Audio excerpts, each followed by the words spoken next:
La clase anterior hemos estado revisando la evolución histórica de los pueblos y nacionalidades indígenas de nuestro país. Principalmente, hemos revisado desde la época colonial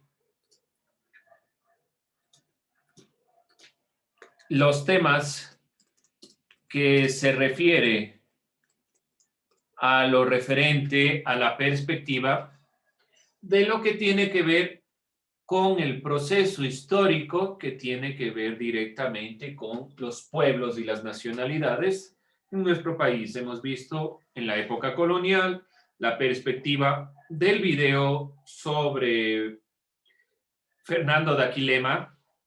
Hemos visto las demandas en el siglo XX y ya voy a ir preguntando cuáles son los elementos que podemos ir rescatando, que son los más relevantes, así que no se olviden, tendrán sus apuntes para centrar este tema y el día de hoy vamos a cerrar esta perspectiva. Desde 1990, en el acontecimiento más importante del Ecuador, que es el levantamiento indígena, desde este punto vamos a ir analizando las demandas que se han venido dando hasta la Constitución de 2008. Así que ayúdeme, Nicole. Y de ahí Mercedes. Primero, Nicole. Vamos. ¿Qué vimos la clase anterior sobre las demandas indígenas en el siglo XX? ¿Cuáles son los representantes más relevantes que podemos destacar?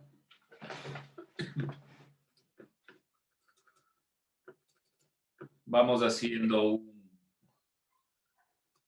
un análisis sobre esto.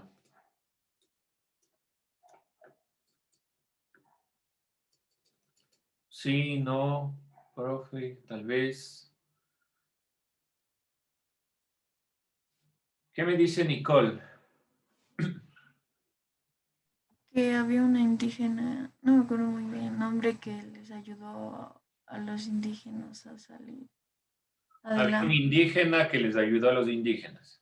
O sea, era una mujer, no me acuerdo el nombre. No nos queda ahí todavía los datos. Solo me queda a mí que había un indígena que les ayudó a los indígenas. Mercedes. O sea, que en los pueblos indígenas amazónicos tenían el reconocimiento de la vida, cultura, el medio y que en 1926 fue el primer sindicato. El sindicato. Eso es. Ya, muy bien. 1926 el primer sindicato y los pueblos indígenas amazónicos que han planteado el reconocimiento de la relación con el ambiente y la vida. Hasta ahí. Bueno, hay algo del tema. Está bien, Mercedes, gracias. Los representantes indígenas. Vimos un video de los representantes indígenas. ¿Cómo se llamaba estas dos? Y sobre todo la representante indígena que ayudó a los indígenas. Dolores Cacuango y Tránsito Maguaña. Ya, muy bien. Dolores Cacuango y Tránsito a Maguaña. Vimos un video sobre Dolores Cacuango. ¿Cuál era? Y no se olvidarán, por si acaso, no hay copiado. Dolores Cacuango y Tránsito a Maguaña. Vimos un video sobre Dolores Cacuango. La perspectiva de Tránsito a Maguaña ha sido muy parecida porque Tránsito a Maguaña estuvo dentro de las filas o del movimiento de Dolores Cacuango. Así que ese movimiento ha sido relevante y estos dos personajes, las dos mujeres, han sido importantes, las dos dentro del ámbito de qué pedían, cuál era el tema el cual se relacionaba al siglo XX. ¿Cuál era la demanda del siglo XX? Tierra. Que a los indígenas ya no se les tome como un objeto, sino como ciudadanos que son. Ya, bueno, pero sobre todo no se olviden, la demanda, si yo pregunto cuál es la demanda del siglo XX, sí tiene que ver con lo que dice Felipe, pero principalmente el tema es sobre la tierra. Y de aquí puntualizamos una línea del tiempo donde iba desde 1926, primer sindicato, 1938, Código del Trabajo, 1964, Junta Militar y 1990, primer levantamiento indígena. ¿Sí? Voy a poner otra vez la línea del tiempo por si acaso. 1926. Primer sindicato. Lo que ya nos denunció Mercedes. Primer sindicato. Gracias al Partido Comunista.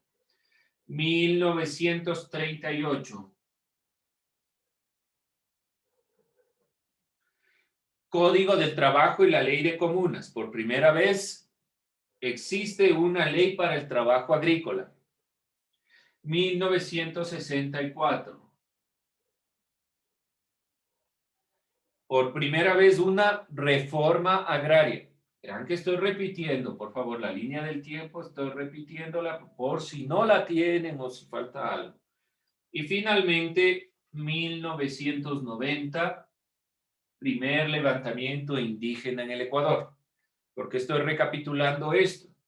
Porque el objetivo es determinar la evolución histórica, entender esta línea de tiempo, desde la época colonial hasta 2008 dentro de los tiempos más relevantes.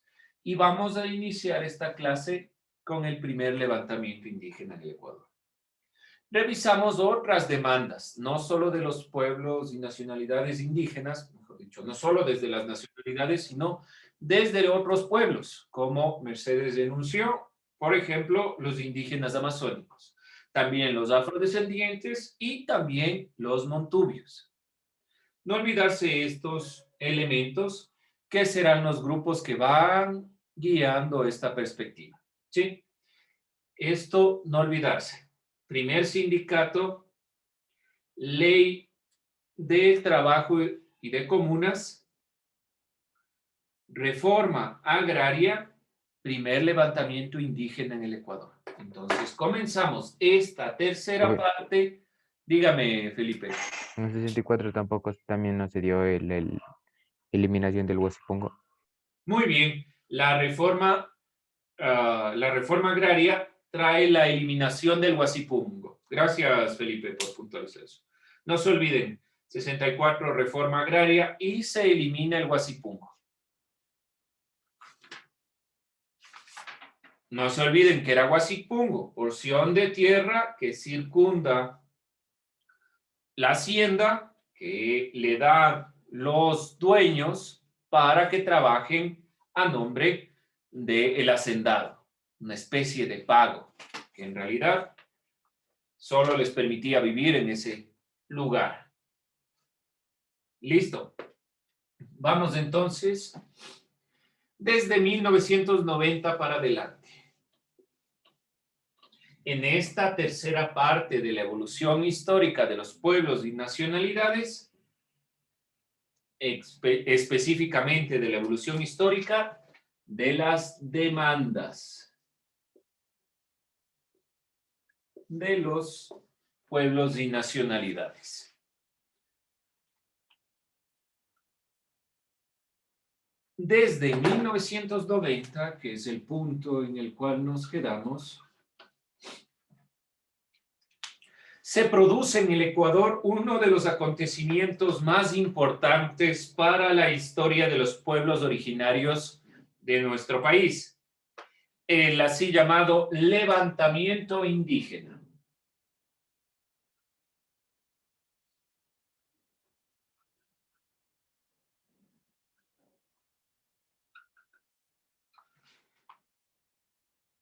Que los convirtió en actores políticos importantes en el escenario nacional. Ya no solo formaban parte del territorio, ya no solo eran considerados como trabajadores, ya no solo tenían una ley, ya no solo tenían una norma, sino más aún, formaban parte de la política. Esa era la exigencia fundamental de estas demandas de los pueblos y nacionalidades. Si nosotros vamos puntualizando esta perspectiva, dentro de lo que podemos nosotros comprender, la exigencia o la perspectiva principal es formar parte, ser principalmente actores políticos de nuestro país.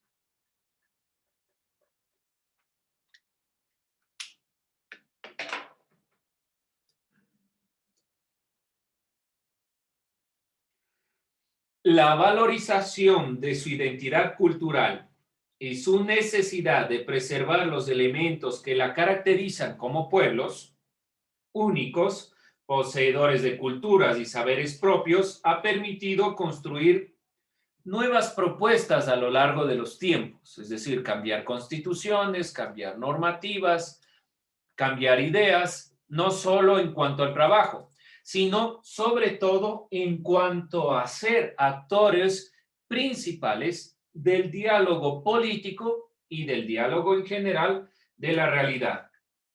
Si nosotros observamos qué es lo primero que en la época colonial se quiso romper la perspectiva de la visión y de la idea de que los indígenas tengan un criterio propio, una identidad, un lenguaje.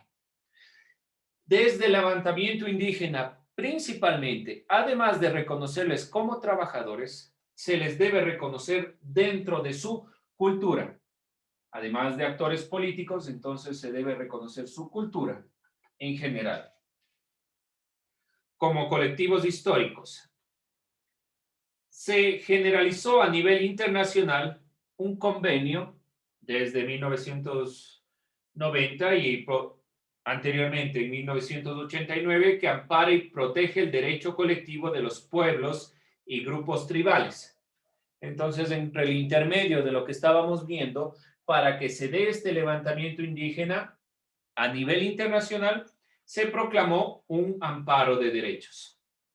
Las demandas se enfocan en la solución del problema de tierras y de reconocimiento de los pueblos, es decir, reconocimiento, reconocer la cultura y reconocer la tierra como derechos básicos de los pueblos. Y sobre todo, aquí viene ya a darse un elemento. Desde el levantamiento indígena y posteriormente lo que se va a plasmar en la Constitución de 2008 es que debemos reconocer que el Ecuador, que el Estado ecuatoriano, digámoslo así, reconocer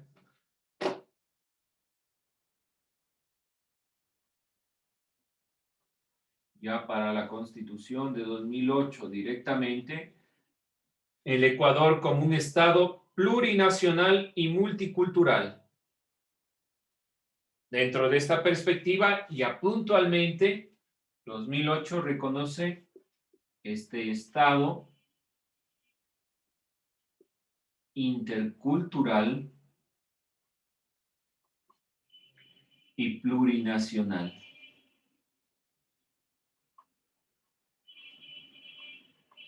¿Qué significa intercultural? ¿Alguien alguna idea? Intercultural. Que sea propio de algún lugar, o sea, que no sea de general, sino de un solo lugar en específico. Ya, bueno, eso es la idea un poco de cultura. Sí, tenemos alguna idea, pero intercultural,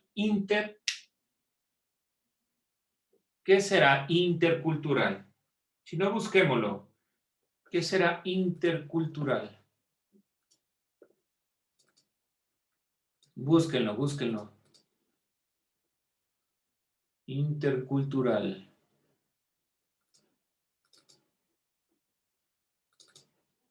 ¿Alguien encontró que es intercultural?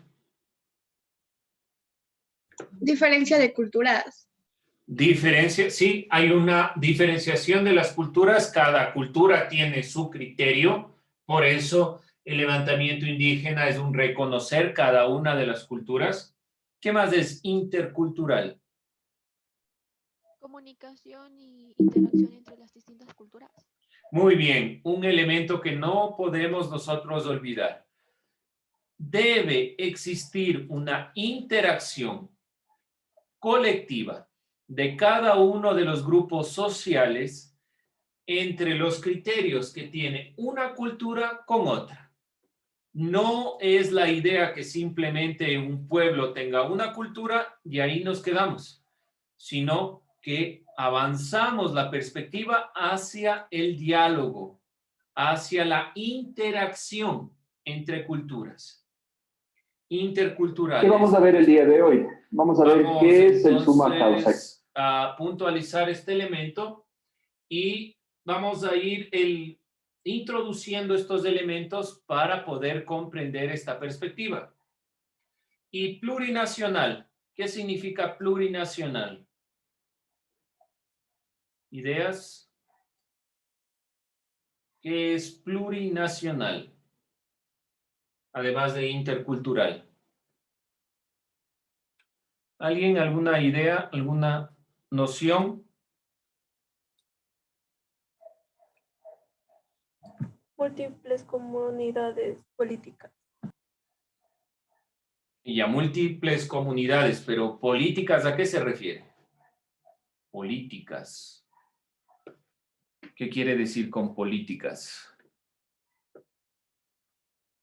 ¿Qué será? ¿Qué será plurinacional? Plurinacional, ¿qué será?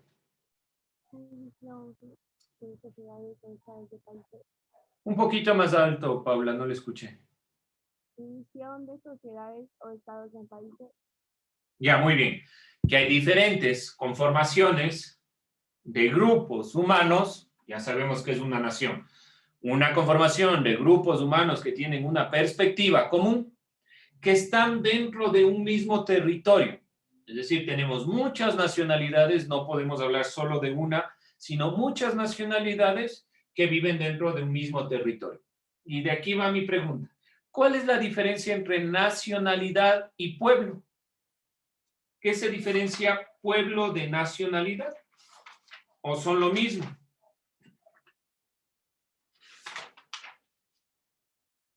¿Qué diferencia hay entre un pueblo y una nacionalidad?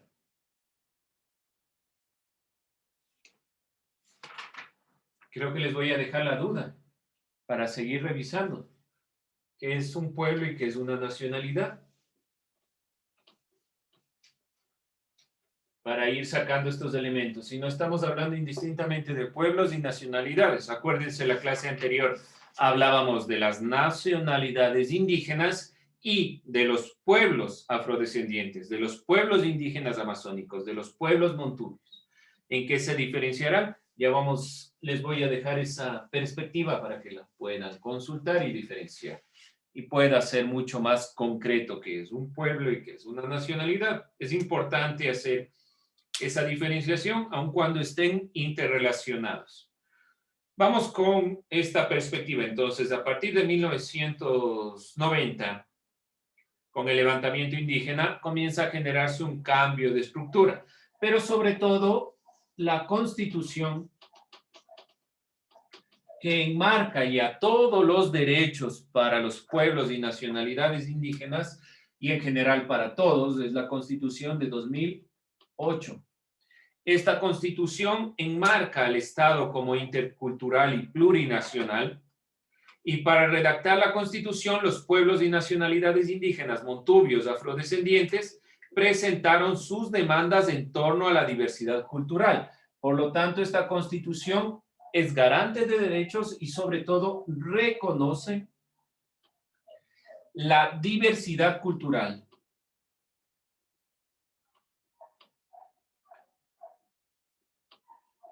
Es la Constitución que se planteó a través de un análisis de inclusión de los pueblos y nacionalidades que necesitaban introducir su cosmovisión.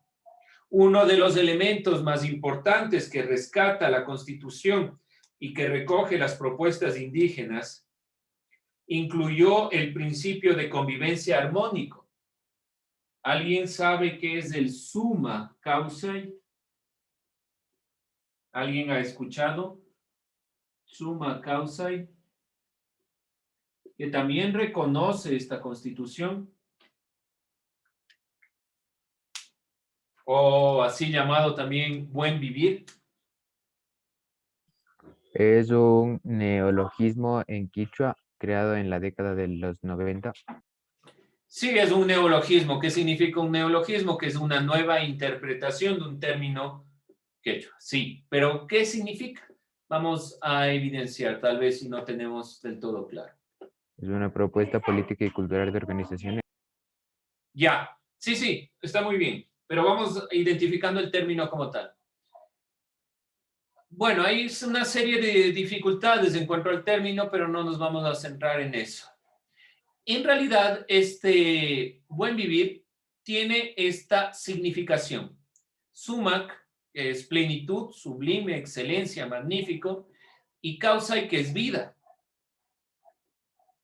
Dentro de la cosmovisión propiamente andina, este summa causa tiene una doble significación. De aquí lo que puede haber controversias entre la argumentación boliviana y la propia perspectiva ecuatoriana. Pero en general, el summa causa y como un neologismo trata de entender principalmente una forma de entender el mundo desde la vivencia armónica con la naturaleza, una cosmovisión de estos pueblos autóctonos que intentan principalmente tener una buena vida, pero esa buena vida que se relacione con la naturaleza, con la armonía, con el sentido respetuoso de lo natural, de la población, del criterio propio de nuestros pueblos. Vamos a ver, entonces, el summa causa es una concepción andina ancestral de la vida que se ha mantenido vigente en muchas de las comunidades.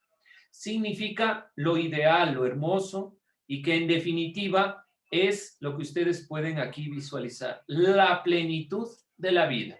Eso es summa causa, una plenitud de la vida armónica, como pueden ver en la imagen. Esa es la perspectiva del buen vivir, una vida en la cual podamos nosotros incluir todo nuestro bagaje ancestral, toda nuestra perspectiva de los pueblos andinos en la cosmovisión o en la perspectiva de entender el mundo siempre, el ser humano, la naturaleza, lo armónico de vivir entre esta dualidad del ser humano y la naturaleza para alcanzar una vida plena, para tener una vida llena, que no sea solo el sentido del dinero, que no sea solo la clase social, sino que principalmente yo pueda tener una vida que me permita sobrevivir, alcanzar esta plenitud dentro de lo que yo quiero, pero con armonía con el universo. ¿Sí? Aquí está sintetizado los elementos. Es un estudio complejo, no es tan sencillo, es un concepto que se ha plasmado, este neologismo, una nueva forma de interpretar lo que los pueblos y nacionalidades decían para alcanzar sobre todo esta plenitud de la vida. No se olviden, entonces, aquí voy a dejarles esta visión. Me interesa que escriban, que tengan en mente summa causa, que es buen vivir, que en definitiva es la realización, que significa suma, lo ideal, que significa suma, con lo que es propiamente este objetivo, que es el causa y la vida. Hacia dónde se debe llevar la idea, la realización de una vida digna. En definitiva, la plenitud de la vida es el summa causa. Y está en la Constitución, ¿por qué razón? Y está en el objetivo de la Constitución del Ecuador, porque debemos nosotros retomar algo que era importante del pedido de los pueblos y nacionalidades, que esta diversidad cultural sea plasmada para generar una vida mejor, para tener una vida más armoniosa, más estable, más relacionada, más equilibrada con la naturaleza y con nuestro objetivo de vida, y una vida sobre todo digna, que sea justificable. ¿Preguntas, dudas, inquietudes? ¿Está claro lo que deberían puntualizar? Suman lo ideal, la realización, causa, la vida, vida digna, en definitiva, summa causa, plenitud de la vida. ¿Sí? Lo que ustedes ven en rojo, por favor, anótenlo. Ténganlo en su cuaderno. ¿Por qué razón? Porque vamos nosotros a trabajar también en filosofía con argumentos de este estilo. Hecho. ¿A alguien le falta tal vez? ¿Copiaron? Bien, vamos entonces a ir puntualizando y cerrando esta visión. Otra de las demandas importantes que está en la Constitución de 2008 ha sido la educación. Una educación bilingüe. Principalmente una educación intercultural. De ahí mi pregunta, ¿qué es intercultural? Bilingüe. Pero no que aprenda inglés en clase, sino que mantenga el lenguaje propio de su pueblo. Que se enseñe en quechua, que se enseñe en quechua. Cada uno de los lenguajes que ustedes pudieron evidenciar en el trabajo que les pedí anteriormente, que se enseñe en ese lenguaje, que se enseñe obviamente en el castellano, pero que la base sea el lenguaje autóctono. Y por esa razón es intercultural, porque se relaciona cada una de las culturas, tanto mestiza como la de su propio pueblo, con la cosmovisión y el entendimiento del mundo. Dentro de esta consideración, entonces, la diversidad cultural, el reconocimiento a la diversidad cultural, la inserción del summa causa y la educación multicultural, y sobre todo, el respeto a la vida, a todas las formas de vida, ha sido un proceso largo de lucha para hablar directamente de un Estado intercultural y plurinacional, como lo concibe ya la Constitución de 2008. Miren, hemos hecho todo este proceso histórico para llegar realmente a la Constitución de 2008. La siguiente clase cerraremos haciendo ya un cuadro completo, una línea del tiempo completa desde la época colonial para ir comprendiendo y cerrando esta perspectiva y centrarnos ya en la democracia como esta forma paradójica de entender que es plurinacional, pluriétnico, pero que debe haber igualdad social, que debe haber igualdad en la normativa. Bien, chicos, entonces con eso terminamos.